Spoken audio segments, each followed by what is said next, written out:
Have you ever wondered why most Facebook ad strategies seem to fall flat, wasting your money? The harsh truth is, all the gurus out there, much of the advice is outdated or, worsely, ineffective. Over the last 8 years, I have spent over $30 million on ads, and I've worked with over 150 businesses discovering what truly drives success. Today, I'll reveal the exact roadmap and system that we have utilized to help brands reach 7 and 8 figures. So stick around, because in the next few minutes, I'm going to show you the exact secrets to scaling like a pro. Hey everybody, my name is Chris Morano, founder of Blue Water Marketing. We are an agency all about driving a profit-first approach to e-com brands. Today, we're diving into a strategy that is going to change the way you approach meta ads, focusing on an extremely straightforward system that aligns market demands, creativity, and the unit economics associated with e-com. So let's get started. Let's start with what everybody talks about is most important, and that is the creative strategy. We want to maximize the impact of your existing creative assets. Now, I know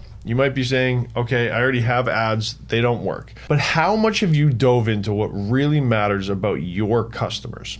And I think that's where a lot of people get it wrong today, is like, we've all made this mistake of throwing everything against the wall, but what truly sticks and how are we tracking that? So we're gonna get into it in just a moment. I'm gonna walk through how we're tracking creative, how we're creating assets, and how to scale those within the ad account. So let's first dive into creative strategy and how can we amplify this to make a significant impact. The great ads, whether static or video, need to tell a story, which means from a technical standpoint, you're going to need a mix of photos, videos, user-generated content, founder stories, anything that tells a story. And this is where so many brands miss out. And we're gonna hop into Atria and I'm gonna walk you through this. So let's hop into one of these ads. Because Dr. Squatch is such a phenomenal brand, we're gonna start here. I want you to watch and listen to this video.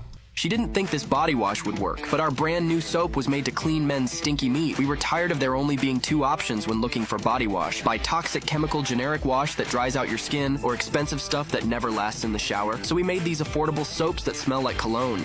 Yeah, this is good. And they last damn near forever in the shower. Some of them even have exfoliating beads. We perfected these to smooth your skin like butter, and these smells last on you all day. If you want to smell rich and clean, get these. So think about that ad, right? So we are now jumping from Dr. Squatch Just Men to men and women. We've identified the humor in them because they were created to get rid of the nasty men smell, I guess.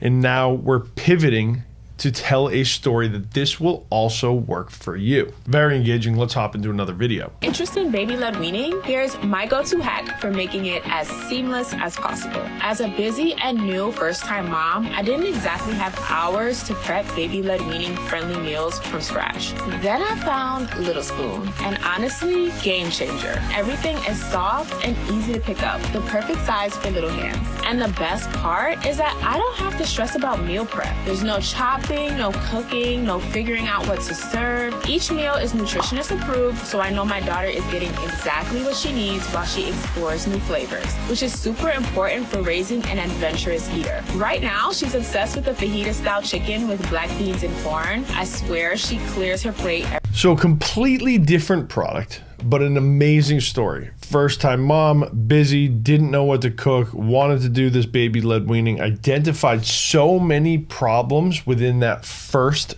10 seconds. And this ad has now been running for over 3 months. So you know it is working. So the story that we are telling is so critical from your ads. And if you're just coming across with generic ads, like this is the best camera for you, it's not going to work. But if you were to talk about this camera, about the simple use of it, how it can quickly send to your phone to post on social media, how it's small, handheld, doesn't require the setup of all of this stuff, that ad would engage me. But if you're going to tell me that this is the best camera in the world with nothing backing to how this camera will solve a problem in my life, it's not going to work. Tell a story.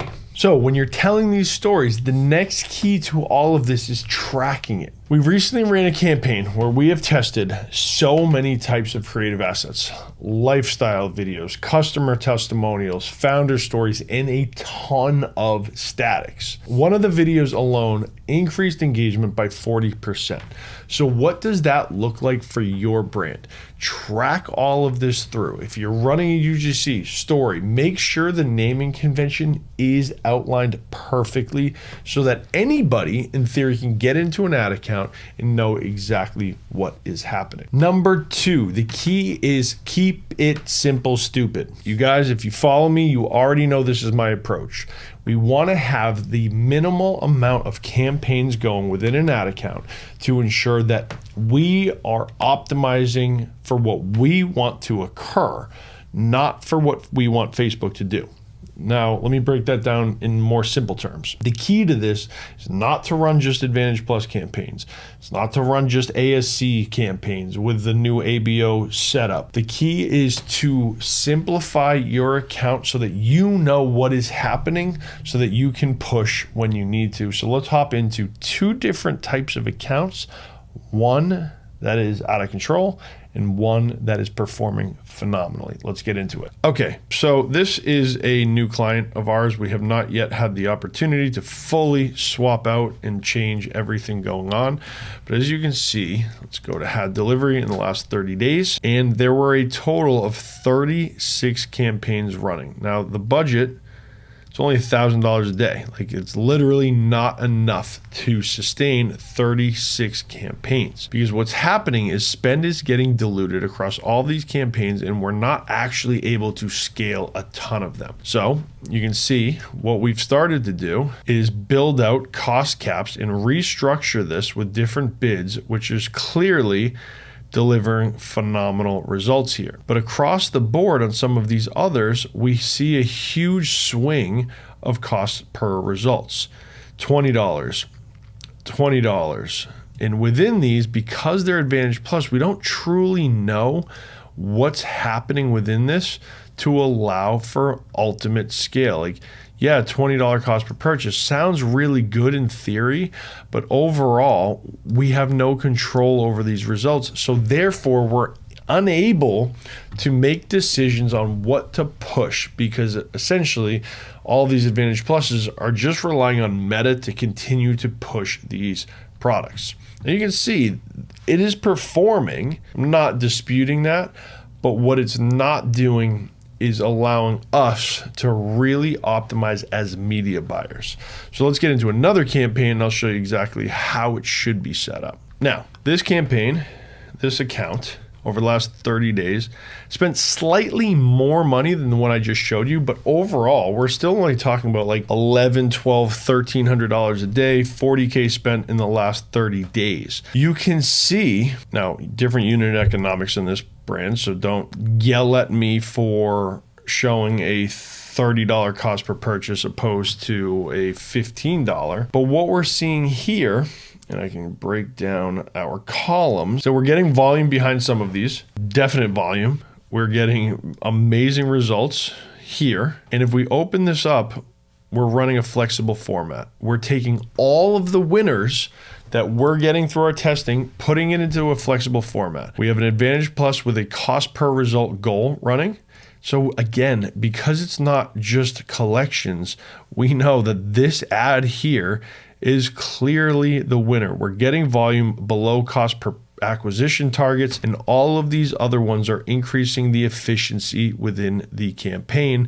And once this fatigues out, these ones will all kick in because they're all delivering at phenomenal returns. Going into the next one, we have a testing campaign. Now, testing should only equate for 20% of your budget. This is key. And we can clearly see if we open up a number of these, even the ones that are lower performance, and we sort by ROAS, we have found multiple winners in here that are delivering at amazing cost per results, cost per purchase. From here, we're taking them and moving them into the scale campaign, the flexible format, different bid strategies to continue to scale. This is how media buying is. Keep it simple. Once you identify that winning creative based on the stories you're telling, Implement different bidding strategies and test to see if you can increase that efficiency even more. And if you want more information on this, click this video right up here. I have an hour and 15-minute training on how we're doing everything to scale e-com brands. We'll see you in the next video.